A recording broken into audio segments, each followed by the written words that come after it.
Le concert était fini. Monsieur Yann monta sur la scène, offrit un bouquet de fleurs à chacune des deux artistes et les embrassa. Elles descendirent, tandis que des hommes emportaient déjà le piano et commençaient à démonter l'estrade. Hélène aurait bien voulu féliciter ses amis, mais elle ne réussit pas à les approcher, tant la cohue autour d'elle était intense. Quand tout le monde eut quitté la salle, un peu plus tard, elle acheva le ménage et le rangement avec ses camarades. Il était minuit passé lorsqu'elle put enfin rejoindre sa chambre. Au passage, elle frappa à la porte de Milena, mais celle-ci ne répondit pas. Elle redescendit 2 étages et alla frapper à celle de Bartholoméo. Là non plus, il n'y avait personne. Elle alla se coucher et guetta en vain, jusqu'au milieu de la nuit, le bruit des clés dans la serrure voisine. Vers 4 heures du matin, il lui sembla qu'un coup de feu avait claqué dehors. Elle se leva, se percha sur sa chaise et ouvrit la lucarne. Un froid glacial lui cingla le visage. Des voitures passèrent à vive allure sur le pont royal. Il y eut encore des coups de feu, des éclats de voix, au loin, puis ce fut le silence. Hélène se recoucha, pleine d'angoisse et d'espoir mêlés. Au petit matin, elle fut réveillée en sursaut par le fracas d'une porte qu'on enfonçait à coups de pied.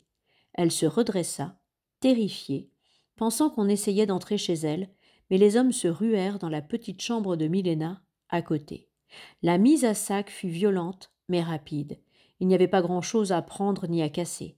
Dès qu'ils furent repartis, elle se leva et retrouva dans le couloir 5 autres filles en chemise de nuit.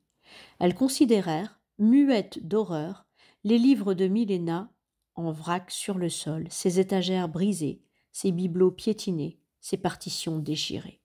Ça fait peur, hoqueta la plus jeune des filles en serrant un coussin contre sa poitrine, comme pour se protéger. Il paraît que la révolte a commencé cette nuit, dit une autre. Comment tu le sais? Vous n'avez pas entendu les coups de feu? Et puis monsieur Yann a disparu. Quand ça? Hier soir.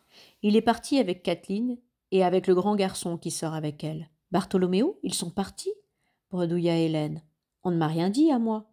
À moi non plus, répondit la fille. Mais ma chambre donne sur la rue de derrière. C'était juste après le concert. J'ai regardé par la fenêtre et je les ai vus monter dans 2 voitures. 2 voitures? Une suffisait, non? Non, il y avait d'autres personnes. J'ai reconnu Landau, le chef cuisinier, et aussi les hommes chevaux qui gardaient l'entrée de la salle. Ils sont tous partis ensemble. Où ça? Comment veux-tu que je le sache? Bien sûr, excuse-moi. Hélène resta seule dans la chambre de Milena pour remettre un peu d'ordre. Parmi les partitions déchirées, elle tomba sur celle du petit panier, dans lequel il n'y avait rien. Elle l'emporta avec elle dans sa chambre et la glissa dans la poche intérieure de son manteau.